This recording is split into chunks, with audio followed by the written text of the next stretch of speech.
একটা খুব ভালো স্কিম রয়েছে, যে স্কিমের মাধ্যমে আপনারা অনলাইনের মাধ্যমে যদি আবেদন করেন তাহলে কিন্তু 12,000 টাকা আপনার ব্যাংক অ্যাকাউন্টে ঢুকে যাবে। এবং এটা কেন্দ্রীয় সরকারের একটা স্কিম, খুব ভালো একটা স্কিম। এই স্কিমের অনলাইনে অ্যাপ্লাই কিন্তু শুরু হয়ে গেছে, চলছে অনলাইনের মাধ্যমে আবেদন। আপনারা এই মুহূর্তে আবেদন করতে পারবেন। তবে কোন স্কিম, কিভাবে আবেদন করবেন, কি কি ডকুমেন্ট লাগবে, কোন কোন বিষয়বস্তু আপনার অনলাইনে ফর্ম ফিল আপের সময় লাগবে, সেই সমস্ত কিছু A to Z আমি শিখিয়ে দেবো ভিডিওতে। যেভাবে আমি দেখাবো সেইভাবে ফর্মটা ফিল আপ করবেন, তাহলে কিন্তু 12,000 টাকা আপনি কিন্তু পেয়ে যেতে পারেন সরাসরি আপনার ব্যাংক অ্যাকাউন্টে। যে অ্যাকাউন্ট আপনি দেবেন অনলাইনের মাধ্যমে, যে অ্যাকাউন্ট নাম্বার ডিটেলস আপনি সাবমিট করবেন, সেই ব্যাংক অ্যাকাউন্টেই কিন্তু সেই 12,000 টাকা ঢুকে যাবে আপনার সরাসরি। এবং অবশ্যই A to Z এই ভিডিওতে জানতে পারবেন। আমি থাকবো ভিডিওতে আপনার সঙ্গে শুভঙ্কর। আপনি দেখছেন আপনাদের প্রিয় ইউটিউব চ্যানেল রাফেন, চ্যানেলটাকে সাবস্ক্রাইব করবেন, ভিডিওকে লাইক করবেন, একটু বেশি বেশি শেয়ার করবেন, যাতে করে এই আপডেটগুলো সবার কাছে পৌঁছায়। তো চলুন শুরু করি আজকে এই ব্রেকিং আপডেট। গুরুত্বপূর্ণ একটা যোজনা, সেন্ট্রাল গভর্নমেন্টের যোজনা, সরকারি যোজনা। এবং অবশ্যই বলে রাখি, এই যোজনাতে অনলাইনের মাধ্যমে অ্যাপ্লাই শুরু হয়ে গেছে। এবার থেকে কিন্তু আপনারা সেই টাকা পেতে চলেছেন, যদি আপনারা সঠিকভাবে আবেদন করতে পারেন এবং সবকিছু যদি আপনার ঠিকঠাক থাকে, তাহলেই কিন্তু আপনি এই টাকাটা পাবেন। তো অবশ্যই A to Z দেখুন ভিডিওতে, কথা আর বাড়াচ্ছি না, সরাসরি চলে যাচ্ছে ভিডিওর মূল বিষয়ে।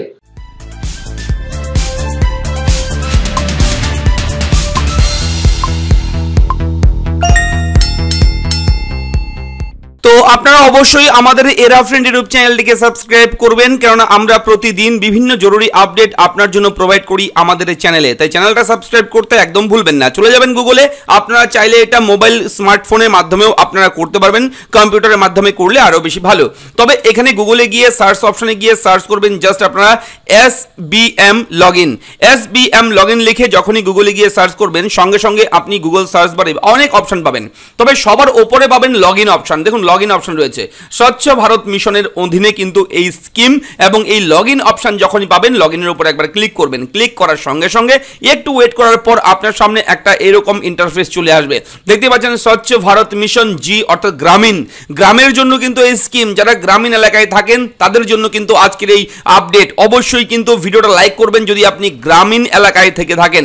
এবং অবশ্যই department of drinking water and sanitation, ministry of জল শক্তি। দেখতে পাচ্ছেন এখানে কিন্তু অবশ্যই এখানে বিভিন্ন অপশন পাবেন। তার মধ্যে দেখবেন প্রথমে রয়েছে সিটিজেন রেজিস্ট্রেশন, একটা অপশন রয়েছে। এই সিটিজেন রেজিস্ট্রেশন নিচে রয়েছে লগইনের পেজ। তবে আপনারা যেহেতু প্রথমবার এখানে আবেদন করবেন, যদি আবেদন করেন প্রথমবার, তাহলে কিন্তু এই সিটিজেন রেজিস্ট্রেশন অপশনের উপর একবার ক্লিক করতে হবে। এখানে ক্লিক করার সঙ্গে সঙ্গে আপনার সামনে কিন্তু অনলাইন যে রেজিস্ট্রেশন ফর্মের প্রথম ধাপ কিন্তু চলে আসবে। এখানে দেখুন, মন দিয়ে দেখবেন, সিটিজেন রেজিস্ট্রেশন অপশন, নিচে রয়েছে মোবাইল নাম্বার। এটাই কিন্তু লগইন আইডি আপনাদের। এখানে আপনি আপনার মোবাইল নাম্বারটা দিয়ে দেবেন। মোবাইল নাম্বার দিয়ে দেওয়ার পর গেট ওটিপিতে ক্লিক করবেন।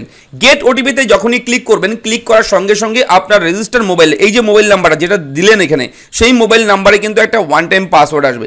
সেই ওটিপিটা কিন্তু এই জায়গায় আপনারা বসিয়ে দেবেন। এই জায়গায় বসিয়ে দেওয়ার পর ভেরিফাই ওটিপিতে জাস্ট একবার ক্লিক করবেন। সঙ্গে সঙ্গে আপনার সামনে কিন্তু পরবর্তী একটা অপশন এইভাবে চলে আসবে। এই ফর্মটা ফিল আপ করতে হবে। এখানে নেম, আপনার নাম লিখবেন। এখানে মেল, ফিমেল, ট্রান্সজেন্ডার যা রয়েছে, এখানে জেন্ডারটা চুজ করে দেবেন। এবং এখানে রেসিডেন্সিয়াল অ্যাড্রেস, এখানে কিন্তু আপনি ঠিকানাটা বসিয়ে দেবেন। এবং নিচে দেখবেন স্টেট নেম, আপনার রাজ্যের নাম। আপনি যে কোনো রাজ্য থেকে কিন্তু এই স্কিমের সুবিধা নিতে পারেন। 12,000 টাকার সুবিধা কিন্তু পেতে হলে আপনি যে রাজ্যের স্থায়ী বাসিন্দা, সেই রাজ্যের নামটা এখান থেকে চুজ করবেন। চুজ করার পর আপনারা এখানে ক্যাপচা করে যা থাকবে দিয়ে সাবমিট করবেন। সঙ্গে সঙ্গে আপনার প্রোফাইল কিন্তু এখান থেকে জেনারেট হয়ে যাবে। এবং এরপরে এই লগইন অপশনে গিয়ে একবার ক্লিক করবেন। লগইনে ক্লিক করার সঙ্গে সঙ্গে আপনার সামনে লগইনের অপশন চলে আসবে। এবার এখানে লগইন করতে হলে কিন্তু আপনারা এখানে আপনার মোবাইল নাম্বার দেবেন, ওটিপি, গেট ওটিপিতে ক্লিক করবেন, আবার ওটিপি আসবে, সেই মোবাইলের ওটিপিটা এখানে বসিয়ে দেবেন, ক্যাপচাতে এখানে যা রয়েছে দিয়ে সাইন ইন করবেন। তাহলে প্রোফাইল ড্যাশবোর্ড যেটা রয়েছে আপনার, সেটা কিন্তু ওপেন হয়ে যাবে। তো ক্লিক করার সঙ্গে সঙ্গে আপনার প্রোফাইল ওপেন হয়ে যাবে। এখানে আপনি মোবাইল নাম্বার, আপনার জেন্ডার, এখান থেকে state name, address, registration date, active, সমস্ত কিছু চলে আসবে। এবং নিচে দেখবেন এলিজিবিলিটি ক্রাইটেরিয়া অফ বেনিফিশিয়ারিজ। বেনিফিশিয়ারিজের যে যোগ্যতাগুলো, কি কি যোগ্যতা থাকতে হবে, সেই সমস্ত যোগ্যতার ডিটেলসগুলো কিন্তু এখানে থাকবে। এগুলো কিন্তু ভালো মতন পড়ে নেবেন। এবং এর পাশে দেখবেন নিউ অ্যাপ্লিকেশন, ভিউ অ্যাপ্লিকেশন। দেখবেন এখানে ভিউ অ্যাপ্লিকেশন, যারা অলরেডি আগে আবেদন করেছেন, কখনো যদি আবেদন করে থাকেন, ভিউ অ্যাপ্লিকেশনে ক্লিক করলে আপনার অ্যাপ্লিকেশন ডিটেলসটা কিন্তু বের করতে পারবেন। এবং যারা নতুন একেবারে ফ্রেশার তারা কিন্তু এখানে ক্লিক করতে হবে তাদের।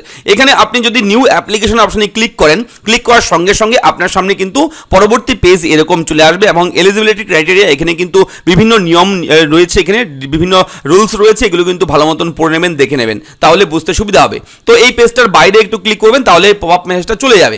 এবার এই যে ফর্মটা রয়েছে এই ফর্মটা কিন্তু আপনাদের ফিল আপ করতে হবে, ঠিক আছে। দেখুন এই যে ফর্মটা, এই ফর্মে অটোমেটিকলি কিন্তু চলে এসেছে, স্টেট নেম অটোমেটিক থাকবে, এখানে ডিস্ট্রিক্ট নেম এখান থেকে আপনি চুজ করবেন। দেখুন আলিপুরদুয়ার, বাঁকুড়া, বীরভূম, কোচবিহার, দক্ষিণ দিনাজপুর, অর্থাৎ আমি যেহেতু ওয়েস্ট বেঙ্গল স্টেট চুজ করেছি সেহেতু পশ্চিমবঙ্গের প্রতিটি জেলার নাম কিন্তু এখানে রয়েছে, সবকটি জেলার নাম রয়েছে। আপনি যে জেলার স্থায়ী বাসিন্দা সেই জেলাটা চুজ করে দেবেন। এরপরে ব্লক নেম লিখবেন, এখানে আপনার পঞ্চায়েত নেম, এখানে অবশ্যই ভিলেজ নেম, এখানে হ্যাবিটেশন নেম যা রয়েছে অবশ্যই চুজ করে দেবেন। এক এক করে ভরবেন, এক এক করে অপশানগুলো সিলেক্ট করার জন্য অপশান চলে আসবে। এবার নিচে দিয়ে গেলে আধার কার্ড নাম্বারের জায়গায় চলে এসেছি, আধার কার্ড নাম্বার বসিয়ে দেবেন। এখানে name of the applicant as per Aadhaar, Aadhaar কার্ডে যে বেনিফিশিয়ারি যে আবেদন করবে, যার নামে আবেদন করা হবে তার আধার কার্ডে যে নাম আছে, যে নাম স্পেলিং আছে সেই স্পেলিংটাই কিন্তু নামটা এখানে লিখতে হবে। এবং এখানে কিন্তু অবশ্যই বক্সে ক্লিক করে ভেরিফাই আধার নাম্বারে ক্লিক করতে হবে, ঠিক আছে, তাহলে ভেরিফাই হয়ে যাবে আধার কার্ডটা। এবং এখানে কিন্তু husband name, father's name, gender এবং এখানে ক্যাটাগরি হচ্ছে এপিএল, বিপিএল, এপিএল না বিপিএল যেটা আছে সেটা চুজ করে দেবেন। এখানে সাব ক্যাটাগরি রয়েছে, ঠিক আছে, এখানে কার্ড টাইপ সমস্ত কিছু, কার্ড নাম্বার থেকে শুরু করে মোবাইল নাম্বার, ইমেল আইডি যা যা রয়েছে সবকিছু বসিয়ে দেবেন। এখানে মোবাইল নাম্বারটা কিন্তু অটোমেটিক থেকে যাবে, ঠিক আছে। এবং এখানে নিচে অ্যাড্রেসটা কিন্তু লিখে দেবেন। এবং এর পরের সেকশন হচ্ছে সি, ব্যাংক অ্যাকাউন্ট ডিটেলস, অর্থাৎ আপনি যে 12,000 টাকা পাবেন এই স্কিমের, সেই 12,000 টাকা কোন ব্যাংক অ্যাকাউন্টে আপনি নিতে চাচ্ছেন, যে ব্যাংক অ্যাকাউন্টে নেবেন সেই ব্যাংক অ্যাকাউন্টের ডিটেলস কিন্তু এখানে ভরতে হবে। যেমন ধরুন IFSC code, name of the bank, branch of the bank, ঠিক আছে, ব্রাঞ্চ কোন ব্রাঞ্চের, তারপর হচ্ছে ব্যাংক স্টেট, কোন রাজ্যের ব্যাংক সেটা, অ্যাকাউন্ট নাম্বার কি, কনফার্ম অ্যাকাউন্ট নাম্বার আবার লিখতে হবে, ব্যাংক ডিস্ট্রিক্ট, কোন ডিস্ট্রিক্টের ব্যাংক, ব্রাঞ্চ অ্যাড্রেস কি রয়েছে সমস্ত কিছু দেবেন। এবং এখানে কিন্তু চুজ ফাইলে ক্লিক করে আপনার যে ব্যাংকের পাসবুকের ফ্রন্ট পেজ অবশ্যই কিন্তু এখানে স্ক্যান করে আপলোড করে দেবেন। এবং মনে রাখবেন এখানে কিন্তু এই ফাইলটার সাইজ ম্যাক্সিমাম কিন্তু 200 কেবির মধ্যে হতে হবে ফাইল সাইজ, অর্থাৎ 200 কেবির উপরে যাতে না হয়, ঠিক আছে। এবং জেপিজি, জেপিইজি, পিএনজি, পিডিএফ এই সমস্ত ফরম্যাটে কিন্তু লাগবে শুধুমাত্র, এইগুলো ফরম্যাটের মধ্যে থাকলেই হয়ে যাবে। তবে এই ফরম্যাট ছাড়া অন্য কোনো ফরম্যাটে যদি ডকুমেন্টটা থাকে তাহলে কিন্তু অ্যালাউ করবে না। এরপরে জাস্ট আপনি এখানে অ্যাপ্লাই ক্লিক করে দেবেন, তাহলে কিন্তু আপনি একটা রেফারেন্স নাম্বার পাবেন, সেই রেফারেন্স নাম্বারটা কিন্তু অবশ্যই যত্ন করে রেখে দেবেন। পরবর্তীতে ফিজিক্যাল ভেরিফিকেশন হবে, আপনার ফিজিক্যাল ভেরিফিকেশন হবে, জিও ট্যাগ লোকেশন আপনার সমস্ত কিছু ভেরিফাই হবে, তারপর কিন্তু আপনি এই 12,000 টাকার সুবিধা পাবেন। এবং এই 12,000 টাকা কিন্তু দেওয়া হচ্ছে স্বচ্ছ ভারত মিশনের অন্তর্গত, যে স্বচ্ছ ভারতের অধীনে যে টয়লেট স্কিম রয়েছে, অর্থাৎ শৌচাগার স্কিম রয়েছে, শৌচাগার ফ্রিতে গভর্নমেন্টের পক্ষ থেকে, সরকারের পক্ষ থেকে যে শৌচাগার দেওয়া হয় সেই শৌচাগার বাবদ আপনাকে 12,000 টাকা কিন্তু দেওয়া হবে সরাসরি ব্যাংক অ্যাকাউন্টে, ঠিক আছে। অবশ্যই প্রতিটি রাজ্য, প্রতিটি জেলার জন্য কিন্তু এটা শুরু হয়ে গেছে, আপনারা আবেদন করবেন। যদি কোথাও কোনো রকম ডাউট থাকে কমেন্ট করে আমাকে জানাবেন, আমরা অবশ্যই আপনাকে হেল্প করব। দেখা হচ্ছে পরবর্তী ভিডিওতে, ভালো থাকবেন, ধন্যবাদ।